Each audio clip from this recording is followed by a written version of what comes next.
Hi, my name is Roman Altschuler, and I'm Assistant Professor of Philosophy at Kutztown University.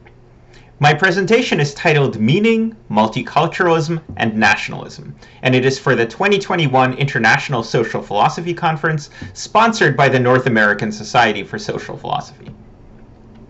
At least within the wider culture, if not necessarily within political theory, contemporary liberalism has largely converged on a pair of judgments: in favor of multiculturalism, opposed to ethno-nationalism.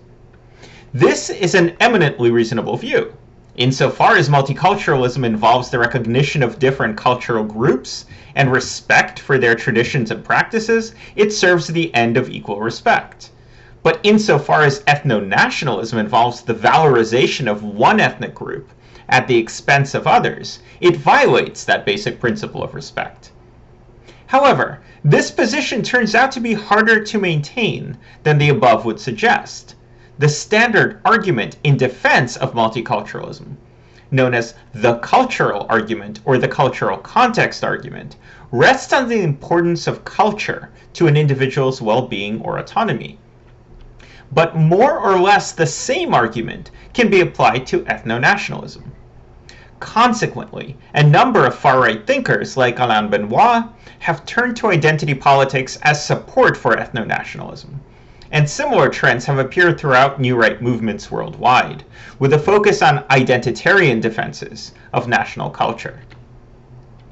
Recognizing that the arguments in defense of minority cultural preservation and those in defense of ethno-nationalism are structurally cognate, we need a way of making a principled distinction between the two.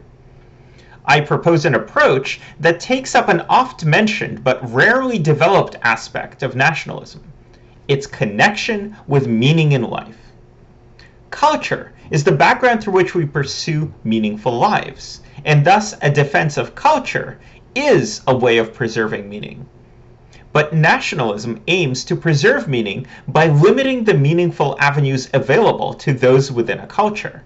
While such a defense of culture can support a certain kind of multiculturalism, it renders ethno-nationalism self-defeating. Or at least, that's my argument. In making this argument, I want to start by laying out the cultural context argument. This argument in one form or another has perhaps been the most popular argument in defense of national self-determination. As such, it has featured prominently in important defenses of multiculturalism, as well as defenses of nationalism and national self-determination. The argument itself is fairly straightforward. It begins from the premise that culture is necessary for individual autonomy. Thus, anyone who values autonomy, as liberals should, is bound to value culture as its precondition. Since each particular culture provides a backdrop for the autonomy of individuals who share that culture, we have a prima facie reason to pursue the means necessary to protecting cultures, whether this means providing government support to cultural organizations, as in some cases of multiculturalism, or national self-determination, as some nationalists argue. If, as proponents of the argument tend to maintain, national cultures provide the strongest source of stable, valuable options for autonomous lives, the argument provides a defense of the value of national protection and self-determination. The key premise in this argument is that autonomy requires access to one's own culture.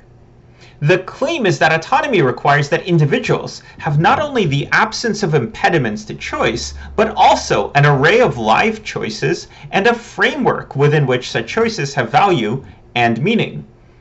Cultures provide us, on one hand, with concrete options: entertainment opportunities, professions, religious institutions, educational pathways. But on the other, the cultures we belong to also provide us with well-integrated valuational schemes, which allow us to find our way among those options. It is not, of course, simply that our cultures present us with specific rankings of choices. If they did, members of a single culture would not be likely to gravitate to such a wide variety of careers and life plans. But that they present us with schemas within which the different options have values in the first place, both in themselves and in relation to each other. So far, the argument rests on the role of culture as a precondition for autonomy. But culture is also something else. It is a precondition for meaning in life. I want to pursue this connection by examining three aspects of meaning in life and the way in which national culture feeds into them. First, we can consider the dominant view of meaning in life, which is Susan Wolf's hybrid view.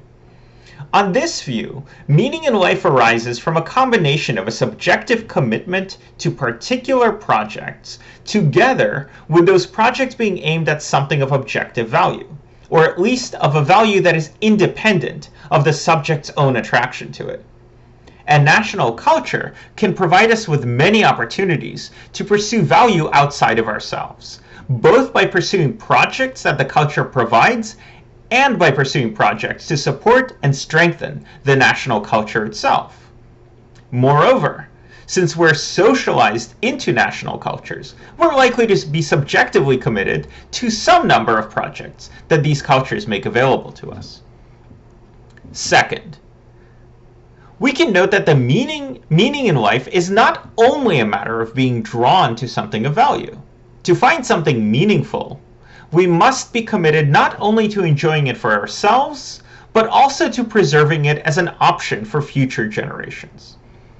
One way to see this is to consider Samuel Scheffler's thought experiment, the doomsday scenario. Scheffler asks us to imagine that the Earth will be destroyed 30 days after our deaths. In imagining this scenario, then, we're imagining that we ourselves will not be harmed. However, everything that matters to us will be destroyed shortly after we die. If we reflect on this scenario, Scheffler argues, we will discover that many of the projects we currently engage in, from scientific inquiry to political movements to the production of art, are likely to lose their value and meaning for us. If this is right, I suggest that one lesson here is that part of what allows us to find meaning in life is that our projects place us within an ongoing context, the story of a culture, and that this context is necessary for our individual lives to have meaning. Thus, potential threats to our culture, with which the nation is, as we're assuming here, coextensive, and which the nation is best situated to protect, are thereby threats to meaning in our lives. So far then, I've presented two aspects of meaning in life, which both seem to work equally well to defend culture in both of the scenarios mentioned at the outset, multiculturalism and ethno-nationalism. Another view of meaning, however, can differentiate between the two. Simone de Beauvoir's ethics, at its core, is driven by the idea that meaning rests on our provision of points of departure for others. One way to interpret Beauvoir's argument is this: we, human beings, continually transcend our ends. Thus, no matter how committed we are to those ends, and no matter how much meaning we think we can derive from them, as soon as we have attained our ends, they lose their meaning. Beauvoir presents two possibilities in response to this. The first is that we're necessarily committed to ends that will become meaningless, and thus condemned to an absurd existence. The second, which she defends, is that we can seek ends that cannot be transcended. Beauvoir canvasses a number of possible ends: God, devotion to an individual, devotion to humanity, devotion to a nation, and concludes that none of them can provide ends that themselves cannot be transcended.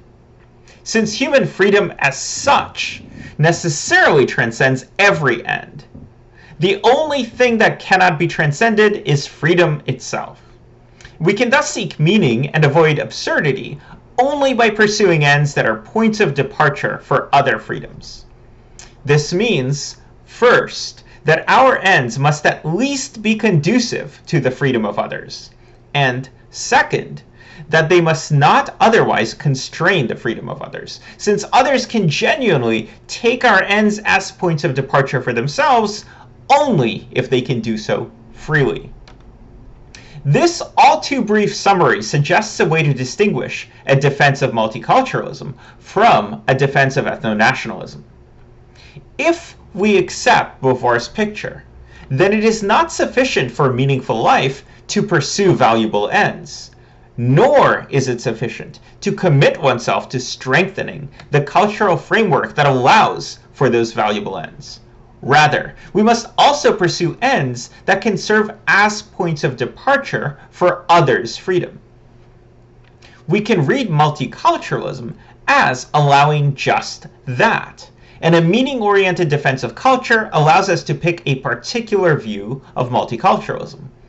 A multiculturalism that supports the pursuit of meaningful lives is one that protects the vibrancy of cultures, such that the members of minority cultures can share their projects with those outside the culture, and simultaneously aims to enable those in dominant cultures to non-coercively share their projects with members of minority cultures.